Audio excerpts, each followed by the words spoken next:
Hello friends, welcome back our channel Ammu's പൊടിക്കൈ. ഇന്ന് വളരെ പെട്ടെന്ന് ഉണ്ടാക്കാൻ പറ്റുന്ന ഒരു അടിപൊളി ഈവനിങ് സ്നാക്കുമായാണ് ഞാൻ വന്നിരിക്കുന്നത്. ബ്രെഡ് ഉണ്ടെങ്കിൽ നമ്മുടെ വീട്ടിലുള്ള സാധനങ്ങൾ വെച്ച് വളരെ പെട്ടെന്ന് ഉണ്ടാക്കാൻ പറ്റുന്ന ബ്രെഡ് പക്കോടയാണ് ഞാൻ ഇന്നിവിടെ ഉണ്ടാക്കാൻ പോകുന്നത്. ഇത് എല്ലാവരുടെയും ഫേവറേറ്റ് ആയിട്ടുള്ള ഒരു ഈവനിങ് സ്നാക്കാണല്ലോ. ഇന്ന് ഞാനിവിടെ ബ്രെഡ് പക്കോടയുടെ ഫില്ലിംഗ് ഉണ്ടാക്കുന്ന വിധവും നല്ല സോഫ്റ്റും ക്രിസ്പിയുമായിട്ടുള്ള ബാറ്റർ തയ്യാറാക്കി അതിൽ നിന്നും ബ്രെഡ് പക്കോട ഉണ്ടാക്കുന്ന വിധമാണ് കാണിക്കാൻ പോകുന്നത്. ഇതെല്ലാവരും ഒന്ന് ഉണ്ടാക്കി നോക്കുക. ഇഷ്ടമാവുകയാണെങ്കിൽ ലൈക്കും ഷെയറും സബ്സ്ക്രൈബും ചെയ്ത് കൂട്ടത്തിൽ ആ ബെല്ലൈക്കൺ കൂടി ക്ലിക്ക് ചെയ്ത് ആളെന്ന ഓപ്ഷൻ കൂടി എനേബിൾ ചെയ്യാൻ മറക്കരുത്. ഇനി നമുക്ക് വീഡിയോയിലേക്ക് പോകാം. ബ്രെഡ് പക്കോട ഉണ്ടാക്കുന്നതിന് വേണ്ടിയിട്ട് ഞാൻ ഇതുപോലെ 2 ഉരുളൻകിഴങ്ങ് പുഴുങ്ങി തൊലി കളഞ്ഞെടുത്ത് വെച്ചിട്ടുണ്ട്. ഇതിന് നല്ലതുപോലെ നമുക്കൊന്ന് ഉടച്ചെടുക്കാം. ഇതിലേക്ക് ഒരു 1/2 ടീസ്പൂൺ മഞ്ഞൾപ്പൊടി ഇടുക. ശകലം ഇഞ്ചിയും വെളുത്തുള്ളിയും കൂടെയുള്ള ചതച്ചത് 1/2 ടീസ്പൂൺ.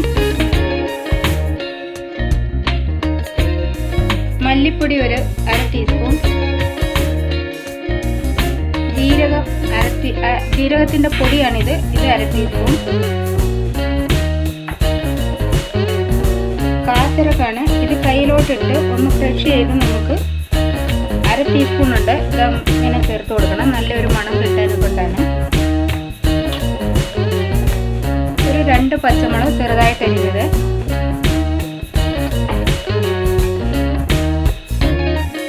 കുറച്ച് മല്ലിയില, ഇതെല്ലാം കൂടെ ചേർത്ത് നല്ലതുപോലെ ആവശ്യത്തിന് ഉപ്പും കൂടെ ചേർത്തിട്ട് നല്ലതുപോലെ ഇളക്കി യോജിക്കാം. ഇത് നല്ലതുപോലെ മിക്സ് ചെയ്തെടുത്തിട്ടുണ്ട്. ഇനി നമുക്ക് ഇതുപോലെ ബ്രെഡ് പീസ് എടുത്തിട്ട് കുറച്ച് ടൊമാറ്റോ സോസ് ഇതിൻ്റെ മുകളിലോട്ട് ഇരട്ടി കൊടുക്കാം. ഇതിലേക്ക് നമ്മൾ എടുത്ത് മിക്സ് ചെയ്ത് വെച്ചിരിക്കുന്ന ഈ പൊട്ടാറ്റോ ഒന്ന് സ്പ്രെഡ് ചെയ്ത് കൊടുക്കാം. അടുത്ത പീസ് എടുത്തിട്ട് വീണ്ടും ഇതിലേക്ക് ടൊമാറ്റോ സോസ് സ്പ്രെഡ് ചെയ്ത് കൊടുക്കാം. ഇതിന് ഇതിന് മുകളിലോട്ട് വെച്ചിട്ട് ഒന്ന് കട്ട് ചെയ്തെടുക്കാം.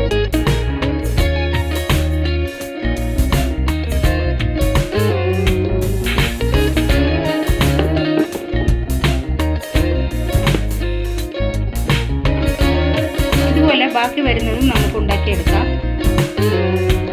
ഇതുപോലെ ഞാൻ എല്ലാം കട്ട് ചെയ്തെടുത്തിട്ടുണ്ട്. ഇത് ഉണ്ടാക്കിയെടുക്കാനായിട്ടുണ്ട് ഞാനിവിടെ പാനിൽ കുറച്ച് എണ്ണ ചൂടാക്കാൻ വെച്ചിട്ടുണ്ട്. എണ്ണ ചൂടായി വരുമ്പോഴത്തേക്ക് ഇതിന് വേണ്ടിയിട്ട് ബാറ്റർ റെഡിയാക്കി എടുക്കാം. അതിനായി ഞാനിവിടെ 1 കപ്പ് കടലമാവാണ് എടുത്തിരിക്കുന്നത്. നമുക്ക് ഈ ബൗളിലോട്ട് ഇട്ട് കൊടുക്കാം.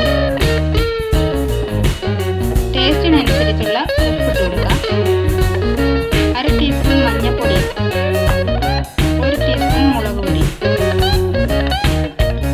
കുറച്ച് മല്ലിയില, കുറച്ച് വെള്ളം ഒഴിച്ച് നമുക്കിത് ബാറ്റർ റെഡിയാക്കി എടുക്കാം.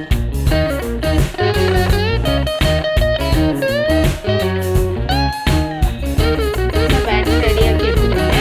ബാറ്റർ ഈ ഒരു ഇഡ്ഡലി മാവിൻ്റെയൊക്കെ പരുവത്തിൽ വേണം നമുക്ക് ബാറ്റർ റെഡിയാക്കി എടുക്കാം. ഇത് എണ്ണ നല്ലതുപോലെ ചൂടായി കിട്ടിയിട്ടുണ്ട്. ഇനി നമുക്ക് ഇത് ഓരോന്നെടുത്ത് ഇതിനകത്ത് ഡിപ്പ് ചെയ്തിട്ട് വറുത്ത് കൊടുക്കാം.